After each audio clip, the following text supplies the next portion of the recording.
Hello students, how are you? I hope you all are well and safe. Myself Puneet Kohri representing Shiv Jyoti Educational Group, and today we will be starting this chapter number 14, that is statistics. You might be familiar with this name statistics. First of all कुछ recap लेते हैं. Statistics होता क्या है basically? कोई भी data हमारे पास है, उस डेटा को हम रिप्रेजेंट करते हैं इन अ मीनिंगफुल इंफॉर्मेशन.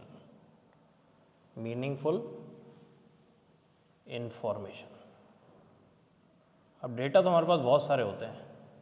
जैसे मान लो टेस्ट लिया मैंने क्लास में, एक 50 स्टूडेंट्स का टेस्ट हो गया. अब वो डेटा इकट्ठा हो गया मेरे पास, नंबर आ गए उन सबके, लेकिन उससे मीनिंगफुल इन्फॉर्मेशन निकालनी है मुझको. तो मीनिंगफुल इन्फॉर्मेशन कैसे निकलेगी? जब मैं उस डेटा को अरेंज करूँगा, ठीक है ना, उसे बोलते हैं एरे. अरेंज करना आइदर इन असेंडिंग ऑर्डर और इन डिसेंडिंग ऑर्डर. कोई सा भी ऑर्डर में अरेंज कर सकते हैं हम उस डेटा को, ताकि हम उससे मीनिंगफुल इन्फॉर्मेशन निकाल सकें. डेटा हमने निकाला, सपोज दो तरह का डेटा है. एक तो अनग्रुप्ड, जो आप लोगों ने अभी तक पढ़ा, ग्रुप भी पढ़ लिया है वैसे तो, ग्रुप्ड. ग्रुप को और डिटेल में देखेंगे अपन यहाँ पर, ठीक है. अनग्रुप डेटा क्या होता है? जब स्मॉल होता है डेटा, बहुत मीन्स बहुत सारी ऑब्जर्वेशंस नहीं होती, तब हम अनग्रुप डेटा से जो है बहुत सारे चीज़ें कैलकुलेट कर सकते हैं. फॉर एग्जांपल जो कैलकुलेशन हमें करना है वो क्या करेंगे हम? Measures of central tendency. Measures of central tendency, ये कौन कौन से मेजर हैं? Tendency. 3 measures, that is mean.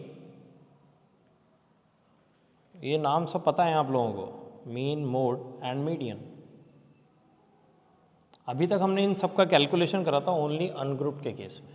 In class 9th 8th जो भी हमने क्लासेस पढ़ी पहले, उसमें अनग्रुप्ड डेटा का हमारे पास ज़्यादातर ही कैलकुलेशन था, ठीक है. यहाँ हम क्या सीखेंगे? यहाँ हम देखेंगे ग्रुप डेटा को, कि ये सब चीज़ें हमें कैलकुलेट करनी है in case of group data. अभी ग्रुप डाटा क्या होता है?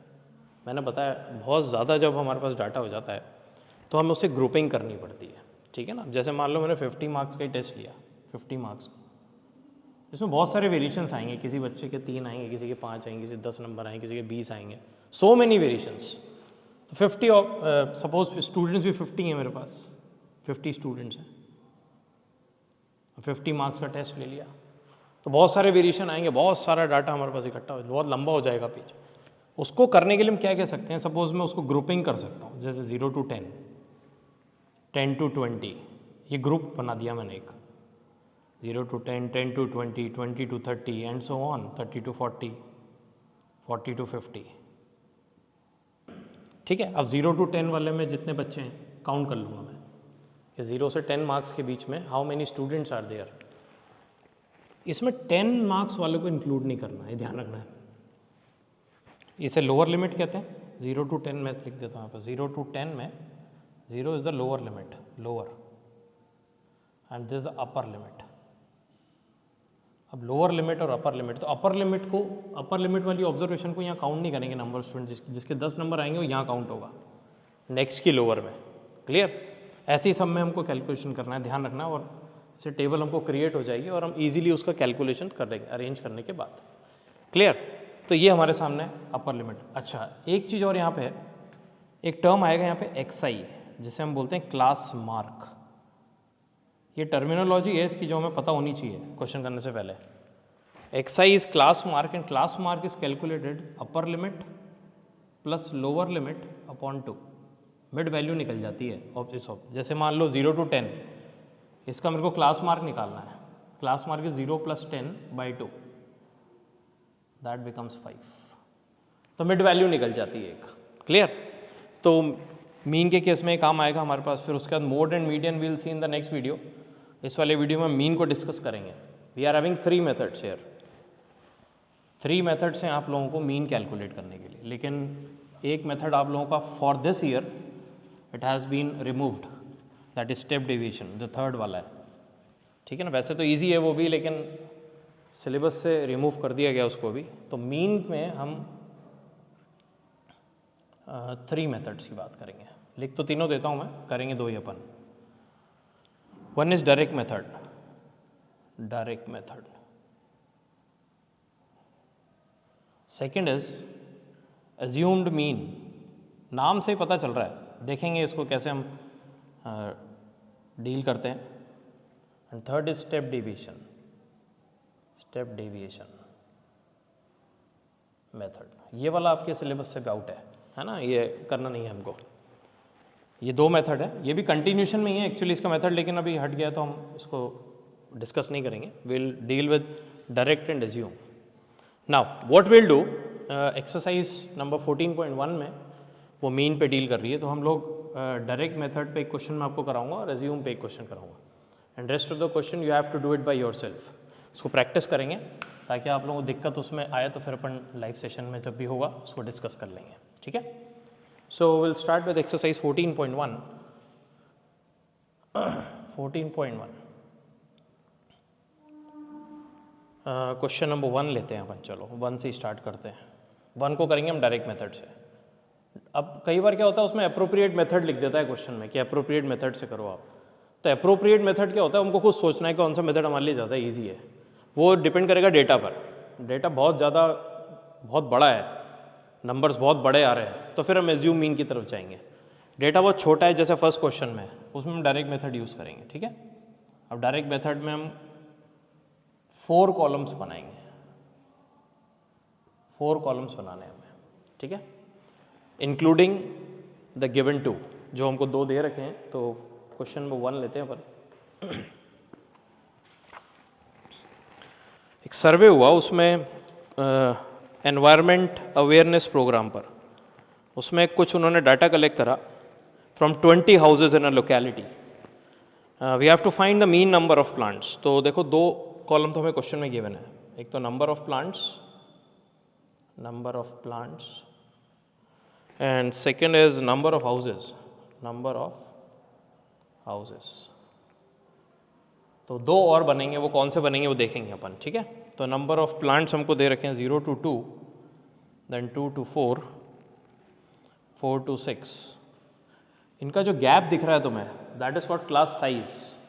कितना गैप है, अपर लिमिट माइनस लोअर लिमिट। तो क्लास साइज किसे कहते हैं हम, क्लास साइज एक टर्म आया हमारे पास, that is upper limit minus lower limit, ठीक है ना। इसकी टर्म विड्थ भी बोलते हैं इसको कई जगह, विड्थ, WIDTH, विड्थ मीन्स उसका क्लास साइज कितना है, इक्वल आ रहा है सब में, बराबर 2 का गैप है। 6 to 8, 8 to 10, 10 to 12 and 12 to 14। अच्छा, दूसरी बात यहाँ पे कंटिन्यूस भी है। ये एक तो विड्थ बराबर है और साथ में कंटिन्यूस कैसे, जहाँ इसने छोड़ा वहाँ इसने इसका लोअर लिमिट को ले लिया, फिर इसकी जहाँ अपर लिमिट है वहाँ इसकी लोअर लिमिट है, this called continuous data, got it. तो नंबर ऑफ प्लांट्स भी लेते हैं अपन, 1 2 again 1 5 6 2 and 3। So we are having this question, we have to find the mean निकालना है हमको। तो मीन के लिए हम क्या करेंगे, नया 3rd कॉलम क्रिएट करेंगे। ये 2 तो हमको गिवन है ना, 3rd and 4 2 कॉलम बनेंगे while doing the question, got it। तो हम 3rd column will create as xi मैंने अभी बताया आपको, upper limit plus lower limit upon 2, class mark भी बोलते हैं इसे। एक तो एक कॉलम क्रिएट करना है, यानी इन दोनों का mid value 0 + 2 that is 2, 2/2 is 1, mid value लेनी है 1, अगेन इसका 3 हो जाएगा, 4 + 2 इज 6, 6 का आधा 3। फिर एक हमको पैटर्न नज़र आ रहा है यहाँ पे 1 3 5 7 9 11 एंड 13। लास्ट वाले लिख के चेक कर लिया करो इसके बीच में आ रहा है नहीं आ रहा, तो ये सीक्वेंस हमारा बिल्कुल सेट हो गया। Now we are having this xi, ये xi तो हमें जितने भी मीन निकालने सब में निकालना पड़ेगा, ठीक है। Now we are having one last column that is xi and fi, xi into fi, xi into fi है, मीन्स xi और fi के कॉलम को मल्टीप्लाई करना है हमको। तो xi हमारे पास ये रहा and this number of houses is called fi, मतलब फ्रीक्वेंसी है ये। 0 to 2 प्लांट्स कितने हाउसेज में मिले हमको, एक हाउस में मिला। 2 to 4 प्लांट्स कितने हाउसेज ऐसे थे जिसमें 2 से 4 प्लांट के बीच में लगे हुए थे, 2 हाउसेज थे, करेक्ट है। तो अब यहाँ पे xi fi का मल्टीप्लीकेशन लेंगे हम, xi into fi mean these 2 columns are multiplied. तो 1 into 1 will give you 1, then 2 3 is 6, 1 into 5 is 5, 7 5s are 35, 6 9s are 54, and 11 2s are 22, and 13 3s are 39. So we are having this number as, अब इसका total, तो यहाँ पे हम क्या कर रहे हैं, इसका सम कर रहे हैं. ये सम शब्द यूज़ कर रहा हूँ मैं क्योंकि फॉर्मूले में अभी यूज़ करूँगा मैं इसको, ठीक है ना. तो पहले प्लस करते हैं इसको. 9 and 2 11, 11 and 4 15, and 5 25, and 7 32, 3 and 3 6, and 5 11, 12 13, 14 15 16. तो विल गेट 162. एंड दिस हमने एक्स आई एफ आई के कॉलम का सम किया, तो this value is called actually sigma, या सिग्मा का साइन है ये, सम्मेशन बोलते हैं इसे, सम्मेशन. साइन सिग्मा का है, sigma x I into F i, means हमें एक्स आई एफ आई का सम मिल गया. और टोटल हाउसेस कितने हैं वो भी हमारे पास अवेलेबल हैं, 3 2 5, वैसे 20 गिवन है क्वेश्चन में, हम डायरेक्ट भी लिख सकते हैं और टोटल करें तो भी 20 आएगा. ठीक है, तो we are having this x i F i and we are having this sigma F i. Sigma F i means that is called sigma F i. Now we have to calculate the mean here. तो mean का formula क्या है, sigma, direct method में sigma x i F I जो हमने last column calculate किया था upon में सिग्मा एफ आई. नीचे तो सिग्मा एफ आई ही चलेगा, देखो फ्रीक्वेंसी का सम. तो एफ आई एक्स आई का सम इज 162 अपॉन 20. 2 से काट दो इसको 10 और 2 से काट दो 81. अब 2 से मत काटना, 81 अपॉन 10 है, नीचे 10 आ गया, इसका मतलब 8.1 हो जाएगा ये. तो 8.1 प्लांट्स पर house will be the average, that is mean. यानी किसी में ज़्यादा थे, किसी में कम थे, लेकिन एवरेज आ गया. जैसे हम गाड़ी का एवरेज निकालते हैं ना, बोलते हैं हमारी गाड़ी जो है 60 का एवरेज दे रही है. व्हाट डज दिस मीन, हो सकता है 1 लीटर में कम चली हो, किसी लीटर में ज़्यादा चल गई हो, तो एवरेज मिला के 60 का एवरेज आ गया उसे. तो यहाँ पे एवरेज प्लांट्स हमारे 8.1 प्लांट्स हो गए. ठीक है, तो ये तो डायरेक्ट मेथड है, बहुत ही सिंपल है. एक्स आई के थ्रू तो जाना ही पड़ेगा हमें हर बार. एक्स आई सबसे इंपॉर्टेंट पार्ट है इसमें, ठीक है, ध्यान रखना है. ये हम एज्यूम मीन वाले मेथड करेंगे, उसमें भी एक्स आई तो निकालेंगे. ठीक है, now will take one more question. एक क्वेश्चन और लेते हैं अपन जिसमें एज्यूम मीन से कराऊंगा. ये कौन सा मेथड है, डायरेक्ट मेथड है. तो will do one more question with assumed mean. अब नाम से उसके पता चल रहा है एज्यूम्ड. एज्यूम का मतलब क्या, मानना, किसी चीज़ को मान लो कि वो ऐसा है, एजम्पशन करना. ठीक है, तो will take one question 6th वाला ले लेते हैं अपन. ठीक है, पीछे से ले लेते हैं क्वेश्चन, बाकी आप ट्राई करेंगे. अच्छा, किसी में डाटा कंटिन्यूस नहीं है, सपोज मैं एक बात को यहाँ डिस्कस इसलिए कर रहा हूँ कि आगे क्वेश्चंस में कहीं आपको परेशान करे बात. सपोज जैसे एक क्वेश्चन है 5th वाले में 50 से 52 लिखा है, एंड देन 53 से 55 लिखा है. तो अब देखो यहाँ इसने 52 पे छोड़ा, लेकिन यहाँ 53 पे आ गया. इसका मतलब ये डाटा कंटिन्यूस नहीं है हमारे पास जो ग्रुपिंग में. तो इसको कंटिन्यूस बनाना पड़ेगा पहले, तो एक कॉलम एक्स्ट्रा चलेगा. कंटिन्यूस कैसे बनाते हैं, जो भी इन दोनों गैप होता है, 1 का गैप है ना, आधा इसमें बढ़ा दो, आधा इसमें घटा दो. तो इसमें घटाएंगे तो क्या होगा, इसमें माइनस जाना है, इसमें प्लस जाना है, हर में ऐसे ही करना है. तो that will be 49.5 and this will become 52.5. सी, अब इसमें करके देखो, इसमें भी आधा घटाओ, पीछे माइनस करो 0.5, तो 52.5 एंड 55.5. इसमें माइनस करना है, इस वाले में प्लस करना है.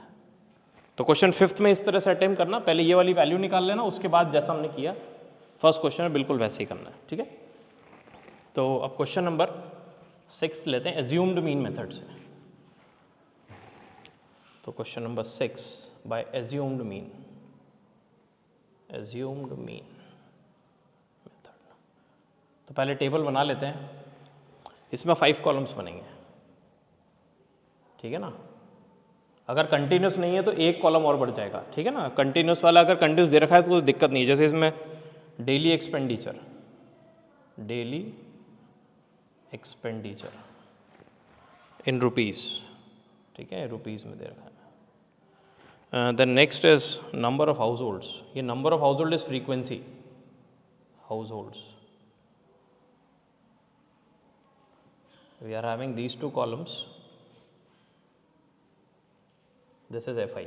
ठीक है, फ्रीक्वेंसी हो गई. तो 100 से 150 देन 150 टू 200। प्रैक्टिस जितनी करेंगे इसकी उतना शार्प है, और ये बहुत इजी टॉपिक है, स्कोरिंग मार्क्स है, ठीक है ना, इसमें खूब फुल स्कोर मिलता है।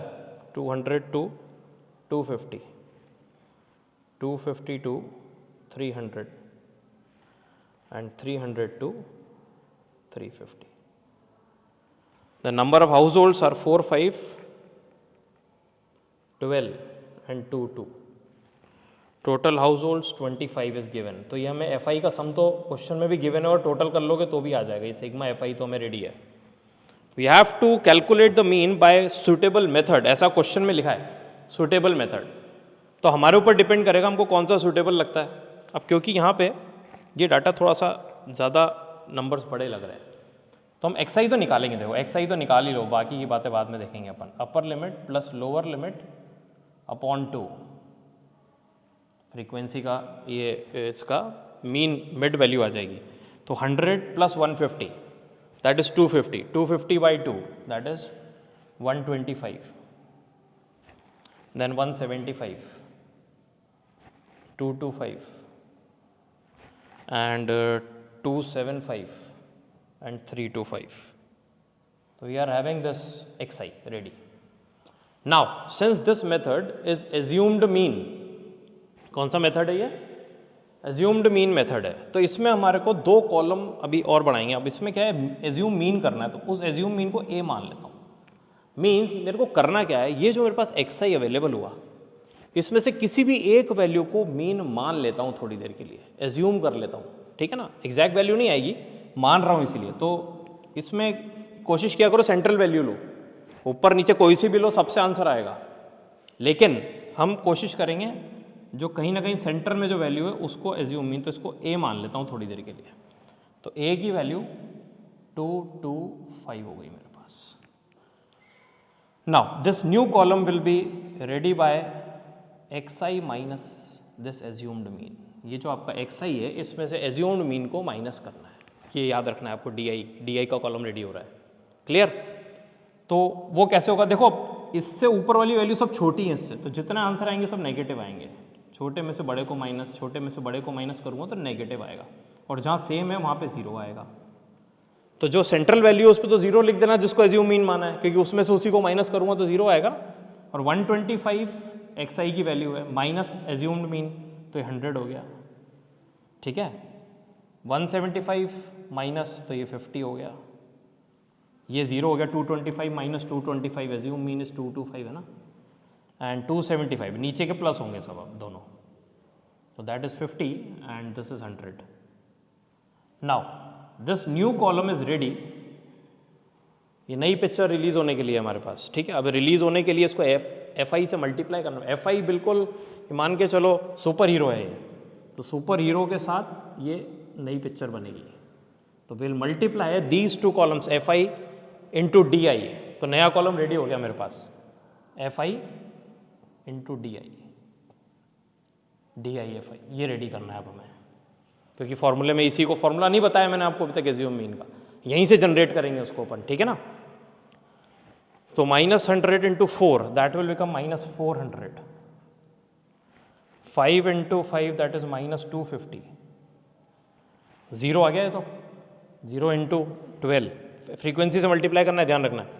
50 into 2 is 100 again, and 100 into 2 is 200।